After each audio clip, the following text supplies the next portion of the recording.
예수께서 여기 기도하시기를 세상 중에서 내게 주신 사람들에게 내가 아버지의 이름을 나타내었나이다. 저희는 아버지의 것이었는데 내게 주셨으며 저희는 아버지의 말씀을 지키었나이다.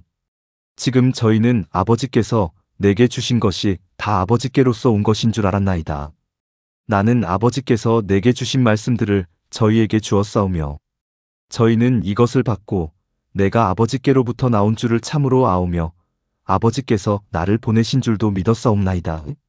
내가 저희를 위하여 비움나니 내가 비옵는 것은 세상을 위함이 아니요 내게 주신 자들을 위함이니이다. 저희는 아버지의 것이로소이다. 내 것은 다 아버지의 것이요 아버지의 것은 내 것이 온데 내가 저희로 말미암아 영광을 받았나이다. 나는 세상에 더 있지 아니하오나 저희는 세상에 있사옵고 나는 아버지께로 가옵나니 거룩하신 아버지여 내게 주신 아버지의 이름으로 저희를 보존하사 우리와 같이 저희도 하나가 되게 하옵소서. 내가 저희와 함께 있을 때에 내게 주신 아버지의 이름으로 저희를 보존하와 지키었나이다. 그 중에 하나도 멸망치 않고 오직 멸망의 자식뿐이오니이는 성경을 응하게 함이니이다. 여기 예수께서 지금 이 기도를 통해서 우리에게 말씀해 주시는 것은 아버지께서 선물로 구속받은 백성들을 아들에게 얻으신다는 것입니다. 그리고 아버지께서 아들에게 주신 이 모든 사람들은 요한복음에 보면 결국 다 예수께로 나아오게 되어 있고 그리고 또 나온 자들은 모두를 낳은 자 모두를 예수께서 지키신다는 것입니다. 그러므로 이것은 아버지께서 아들에게 주시는 택하신 자들을 가르치는 것이고요. 그리고 아버지께서 아들에게 주신 택한 자들은 아들에 의해서 보존이 되는 것입니다. 그리고 이것이 바로 우리의 확신의 근거가 되는 것이고요. 우리의 확신은 우리가 인내하는 능력에 근거하지 않습니다. 우리가 교리 중에 성도의 견인에 대한 교리에 대해서 말을 하는데 물론 성도들이 실제로 끝까지 견디는 건 맞는데요. 하지만 그들이 견디는 이유는 그들이 예수로 인해서 보존받기 때문입니다. 그러므로 성도의 견인이라기보다는 성도의 보존이라고 말하는 게 더 맞겠죠. 그래서 본문에서 예수께서 아버지께 자신에게 주신 자들을 보존해달라고 기도하는 것입니다. 그러므로 예수께서 제자들 앞에서 이 책에 기록되지 아니한 다른 표적들도 많이 행하셨으나 오직 이것을 기록함은 너희로 예수께서 그리스도이심을 믿게 하려 함이요 또 하나님의 아들이심을 믿고 그 이름을 힘입어 생명을 얻게 하려 함이라. 이건 오늘 설교의 본문은 아닌데요. 하지만 제가 이 본문을 읽는데 두 가지 이유가 있는데 첫째는 요한이 구원은 오직 예수 그리스도를 믿는 믿음으로 말미암는다는 것을 절대적으로 확신하고 있다는 것을 보여주고 있습니다. 다른 사도들도 동일한 메시지를 말합니다. 특히 바울이 로마서 4장에서 그는 완전히 확신하고 있습니다. 성령의 인도와 감동을 받아서 구원은 오직 예수를 믿는 믿음으로만 가능하다는 것입니다. 이것은 요한의 복음서 전체와 그가 쓴 서신서들 전체에 나타나는 특징인데요. 그는 항상 믿음을 현재 시제로 말하고 있고요. 신자를 현재 믿고 있는 자들로 부르고 있습니다. 그것이 곧 그리스도인입니다. 신약 전체에서 그리스도인은 지속해서 믿고 있는 사람이지 과거에 한번 믿었던 사람이 아닙니다. 그의 믿음과 회개가 역사 속 한순간에만 있었던 것이 아니라 그리스도인은 항상 믿고 항상 그리스도를 신뢰하는 사람입니다. 사도 바울도 이것에 대해서 매우 강력하게 빌립보서에서 설명하는데 참된 그리스도인은 그리스도 예수 안에서 자랑하고 오직 그리스도 예수만을 바라보며 육체를 신뢰하지 않는다고 말합니다. 서신서에서 우리는 이것을 반복해서 봅니다. 바울은 더 나아가서 기가 막힌 논증을 하는데요. 11장에서 구원에 있어서는 믿음과 행위 아니면 은혜와 행위는 서로 정반대라고 말을 하는 것입니다. 구원을 이 두 가지로 같이 얻을 수 없다는 것입니다. 우리는 오직 믿음으로 구원받습니다. 형제들아 내가 너희에게 전한 복음을 이제 다시 생각나게 하노니 너희가 그 복음을 받았고 그 가운데서 있느니라. 또 내가 너희에게 전한 그 말씀을 굳게 잡고 헛되이 믿지 아니하면 아니하였으면 그 복음으로 말미암아 너희가 구원을 받고 있느니라.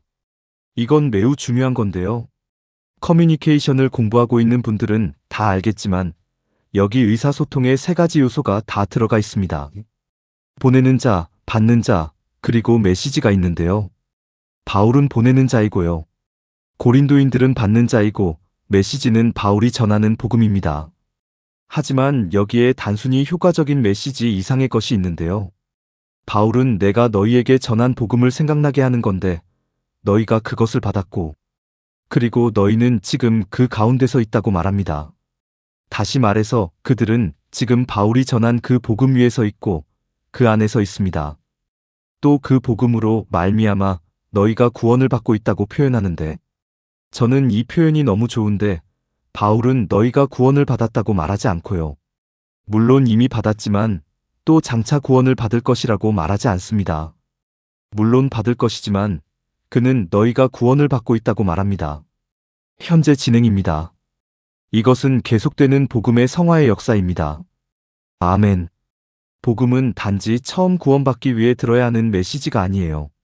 복음은 구원 가운데 머물기 위해서도 필요하고 구원받기 위해 살기 위해서도 구원받기 위해 순종하기. 모든 구원을 다 받기 위해서 필요한 것이라는 것입니다. 그런데 여기에 조건이 있어요.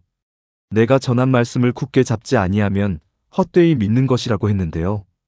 이 말은 몇 가지 가능성이 있는데 첫 번째 가능성은 바울이 여기서 그리스도인이 구원을 이룰 수 있다는 가능성을 제시하고 있는 것처럼 보일 수도 있습니다. 첫 번째 가능성이고요. 그래서 계속 붙들고 계속 믿고 또 계속 서 있으면 구원을 받을 거지만 멈추면 구원을 받지 못한다는 뜻일 수도 있는 거예요. 제가 간단한 답과 조금 더 복잡한 답을 드릴 텐데요. 간단한 답으로 저는 충분하지만 혹시 더 설명이 필요한 분들을 위해서 간단한 답은 존 맥가더 목사님이 하신 말씀인데요. 만일 당신이 구원을 이룰 수 있는 가능성이 있다면 이미 이뤘을 것이라는 겁니다. 아멘. 얼마나 교만하면 자기가 구원을 이룰 수 있다고 생각을 하는데 아직 잃지 않고 지키고 있다고 생각하는 게 얼마나 교만한지 아세요? 자기를 얼마나 높이 평가하면 스스로 생각하기를 나는 그리스도인이고 구원받았고 죽으면 천국에 간다고 말하면서 그런데 내가 망칠 가능성은 있지만 아직 안 망쳤다고 한다고요? 그 말로 망친걸요. 바울이 우리가 우리의 삶과 행실과 그리고 생활 방식을 어둠 가운데서 산다면 그게 무엇을 말해주는 거냐면 우리가 그리스도인이라고 말로는 말하지만 거짓말이라는 거예요. 그러면 어둠 가운데 사는 생활 방식이 도대체 뭡니까? 그게 무슨 뜻이냐면 당신의 삶 전체가 하나님께서 자신과 그의 뜻에 대해서 계시하신 것과 반대되고 모순된다는 뜻입니다. 하나님이 자신과 그의 뜻에 대해 말씀하신 것 밖에서 걷고 있다는 것이에요. 그래서 여러분이 봐야 하는 것은 다음 구절에서도 우리가 같이 보겠지만 매우 중요한 것인데요. 그건 바울은 죄 없는 완전함을 말하는 게 아니에요. 완벽한 삶을 말하는 것이 아닙니다. 바울은 이어서 우리 모두가 죄를 범한다고 말하고 있어요. 그런데 이걸 잘 보세요. 그리스도를 따르지 않는 어떤 사람을 한번 상상해 보세요. 그 사람들은 그리스도를 고백하지 않습니다. 그리고 그들이 하나님에 대해서 얼마나 많은 잘못된 오해들을 하고 있을지 한번 생각해 보세요. 그리고 세상에 대한 그들의 태도와 그것이 얼마나 잘못되었는지 한번 생각해 보세요. 그들이 사는 모습, 음행과 술 취함과 여러 가지 죄를 범하는 걸 통해서 그들의 삶 전체가 어둠 가운데 있습니다.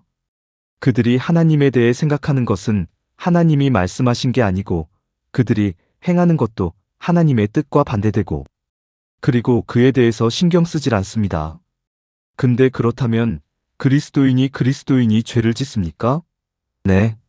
그리스도인이 때로 심각한 죄에 빠질 수 있습니까? 네. 하지만 다른 것은 그리스도인의 마음이 새로워졌기 때문에 다시 태어났기 때문에 불신자와는 전혀 다른 하나님에 대한 이해를 가지고 있습니다. 그래서 참 그리스도인을 불신자 옆에 세워두면 하나님의 본성에 대한 이해가 서로 완전히 다르다는 것을 보게 됩니다. 그리고 옳고 그름에 대한 생각도 완전히 다르다는 것을 보게 됩니다. 그리고 또 이 그리스도인 안에서 하나님의 법이나 하나님의 성품에 완전하게 일치된 모습은 아니지만 하나님의 뜻의 진리와 하나님의 성품의 진리를 알고 거기에 일치되기를 원하는 간절히 원하는 사람을 보게 될 것입니다. 그리고 거기에 일치하지 못할 때의 이참 그리스도인의 마음은 상하고 슬퍼하며 그리고 통합니다. 보세요. 완전히 다른 삶의 방식이에요. 그리고 이 삶의 방식이라는 이 단어의 뜻이 무엇인지 예를 들어보겠습니다. 만약에 여러분이 카메라를 들고 저를 따라다니면서 찰칵하고 사진만 찍는다고 합시다. 오늘 아침에 제가 일어나서 모임에 늦었고 늦게 일어나서 밖에는 비가 오고 그리고 제 허리도 아프고 그래서 몸도 좋지가 않고 그래서 내가 밖에 나가가지고 화가 나가지고 고양이를 발로 찼어요. 제가 화가 난 거예요. 이건 그냥 예를 드는 겁니다. 아니면 화가 나서 아내한테 못되게 굴었어요. 그 순간 당신이 사진을 찍었어요. 그리고 그 사진을 가져와서 보여주면서 봐라. 폴 워셔는 구원받지 못했다. 이 사람은 그리스도인이 아니다. 이렇게 말한다면 크죠. 그러면 하지만 그것은 제 삶의 모습이 아니라 제 삶의 한순간일 뿐이잖아요. 한순간에 대한 사진인데 하지만 비디오 카메라를 들고 저를 따라다녔다면 1년 동안 그럼 제 삶을 더 자세하게 잘 보게 되겠죠. 아침에 일어나서 아내에게 짜증을 낼 수도 있었지만 그 동영상을 계속 보면 나중에 제가 가서 미안하다고 용서해달라는 모습도 그리고 미안하다고 말하는 모습도 봤을 것입니다. 보세요. 참된 그리스도인을 따라다니면서 촬영한다면 완벽한 성인을 보지는 못할 거지만 그러나 하나님에 대한 진리를 실제로 만났고 그 진리 안에서 자라기를 원하며 그 진리를 담고 그 빛 가운데 행하기를 원하는 사람을 보게 될 것입니다. 그리고 넘어지면 마음 아파합니다. 너의 허물과 죄로 죽었던 너희를 살리셨도다.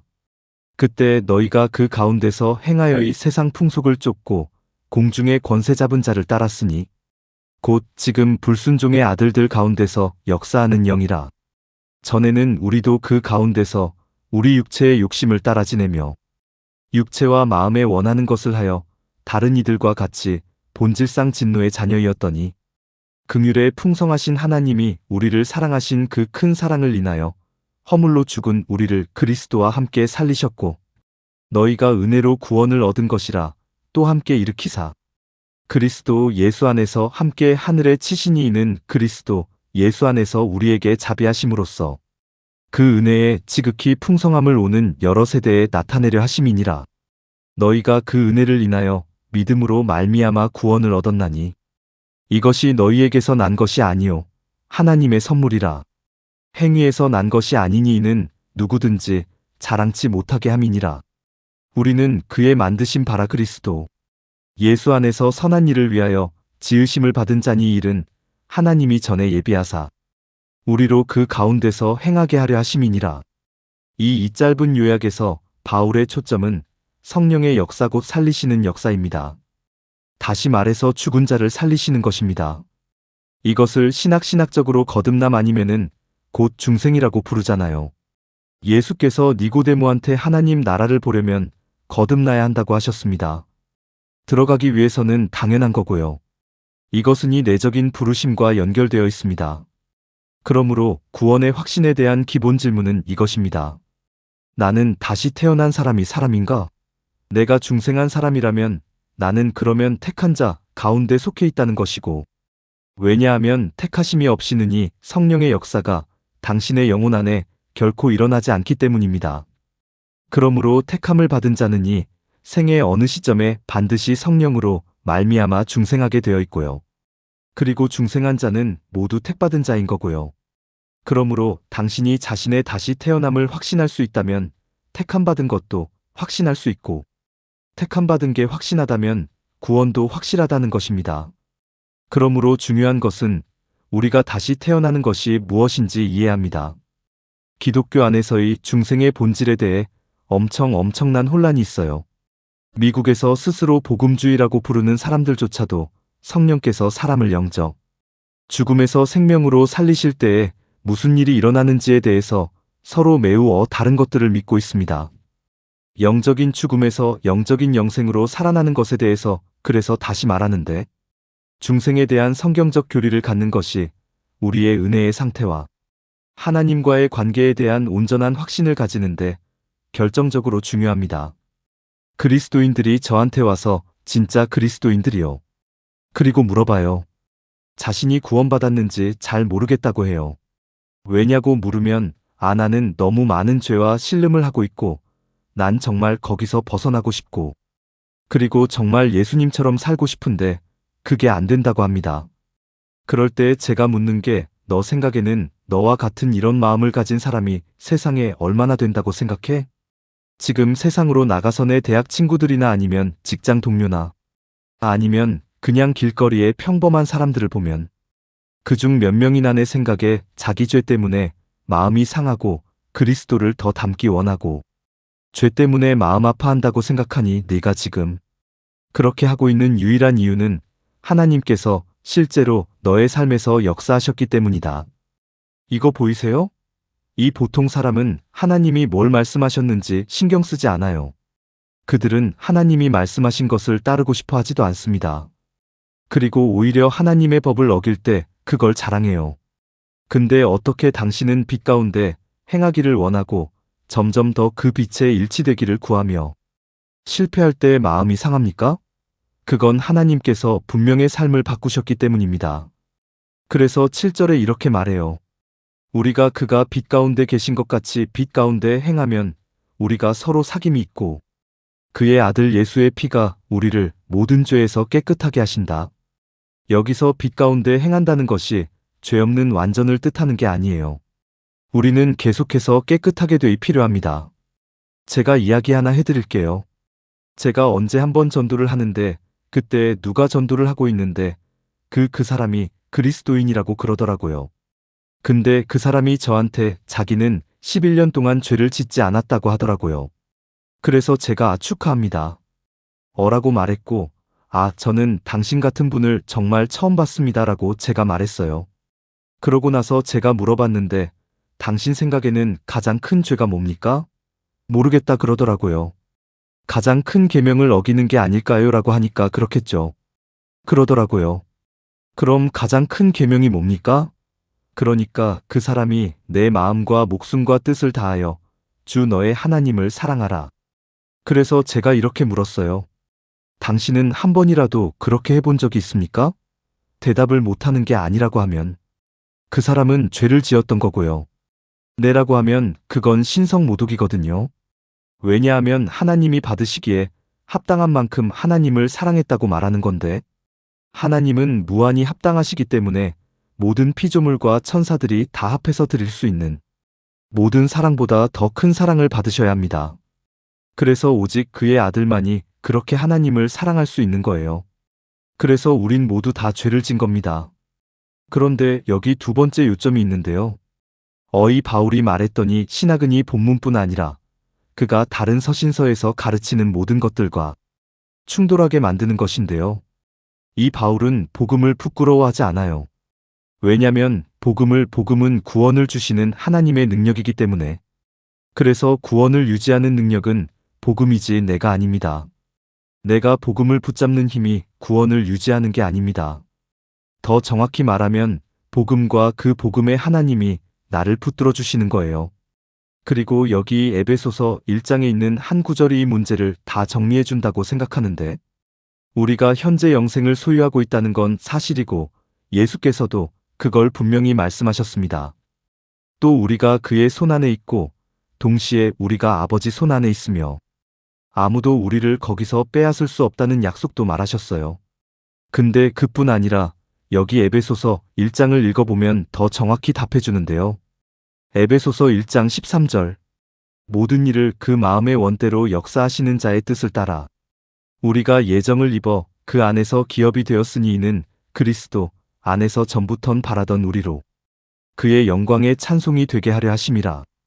그 안에서 너희도 진리의 말씀 곧 너희의 구원의 복음을 듣고 그 안에서 또한 믿어 약속의 성령으로 인치심을 받았으니 이는 우리의 기업의 보증이 되사 그 얻으신 것을 구속하시고 그의 영광을 찬미하게 하려 하심이라. 저는 여기 킹제임스 성경에서 스트라는 단어를 쓰는 것을 좋아하는데 지금도 우리가 이 단어를 써요. EST와 이 계약금이라고 하는데요. 같은 뜻이에요. 계약금. 계약금이 뭐예요? 내가 만약에 건물을 사기 전에 내가의 건물을 사고 싶으니까 계약서와 수표를 줍니다. 수표는 내 계약금이에요. 그러니까 여기 같이 사인하면이 내 체크는 너 거가 되는 거고 나는 나머지 돈을 가져오겠다. 보증으로 먼저 내가의 돈을 내는 거다라고 하는 것입니다. 내가 만약에 나머지 돈을 안 가져오면 너는 이 건물 플러스 내 계약금까지 다 가져도 좋다라는 뜻이에요. 하나님께서 당신의 구원에 대해 뭘 보증금으로 주셨습니까? 삼위일체의 제3위이신 성령이에요. 그 뜻은 마지막 날에 구원을 완성하지 않으신다면 하나님은 삼위일체에서 제3위를 잃는다는 거예요. 그러므로 당신이 그리스도인이 아니게 되는 유일한 길은 하나님이 하나님 되심을 멈추는 경우뿐입니다. 그러니 바울은 복음에 대해 흔들리면 구원을 잃는다고 말하는 것이 아니에요. 바울은 지금 권위에 근거한 논증을 하고 있는 것입니다. 올바른 복음을 믿지 않으면 구원이 없다는 거예요. 복음을 다시 정의하거나 바꾸거나 수정하면서 구원의 소망을 가질 수는 없다는 것입니다. 다시 보세요. 형제들아, 내가 너희에게 전한 복음을 너희로 알게 하노니 이는 너희가 받은 것이요 또 그 가운데 선 것이라. 지금 서 있다는 것이에요. 이건 우리의 힘으로 이루어지는 것이 아닙니다. 우리가 여기 서 있는 것은 우리가 힘을 어떻게 끌어내서 할 수 있는 게 아니라는 거예요. 그건 불가능해요. 그리고 내가 믿는 것이 선포된 복음과 다르다면 구원의 소망이 없어요. 그러므론 무엇보다 우리가 복음을 바르게 이해하는 것이 중요합니다. 그렇지 않으면 우리 자신을 포함하여 하나님과 원수되었으면서도 하나님과 동행한다고 착각하게 되기 때문입니다. 잘못된 복음을 믿으면 아무리 진심이어도 상관이 없습니다. 그냥 진심으로 틀린 거예요. 만일 우리가 죄가 없다고 말하면 스스로 속이는 것이고 진리가 우리 안에 있지 않다고 합니다. 어떤 사람들은 여기서 요한이 말하는 게 불신자에 대해서 말하고 있다고 생각하는데 그렇지 않습니다. 어디에도 그런 내용이 없어요. 여기 문맥을 봐도 그렇고 신자를 가르치고 있는 거고요. 현재 시제도 그렇고 그리고 우리라고 말하잖아요. 그러니까 우리라고 말하는 것도 다 지금 신자를 가르치고 있는 거예요. 만일 우리가 우리 죄를 자백하면 저는 미쁘시고 의로우사 우리 죄를 사하시며 모든 불리에서 우리를 깨끗게 하실 것이요. 만일 우리가 범죄하지 아니하였다 하면 하나님을 거짓말로 하는 거짓말하는 자로 만드는 것이니 그 말씀이 우리 속에 있지 아니하리라. 참된 그리스도인의 첫 번째 특징은 빛 가운데 행하는 것이고요. 두 번째 특징은 심령의 상함과 회개가 그 삶 가운데 있다는 것이에요. 그리스도인은 기뻐해야 해요. 그렇기 때문에 그리스도인의 삶은 역설적이에요. 왜냐하면 그리스도인은 기쁨이 있지만 동시에 상한 마음이 있어요. 우리는 죄 때문에 괴로워하지만 우리를 위한 그리스도의 완전한 사역 때문에 동시에 기뻐합니다. 여러분이 이해하는 것은 불신자는 하나님의 계명을 알고 싶어 하지도 않고요. 순종하고 싶어 하지도 않습니다.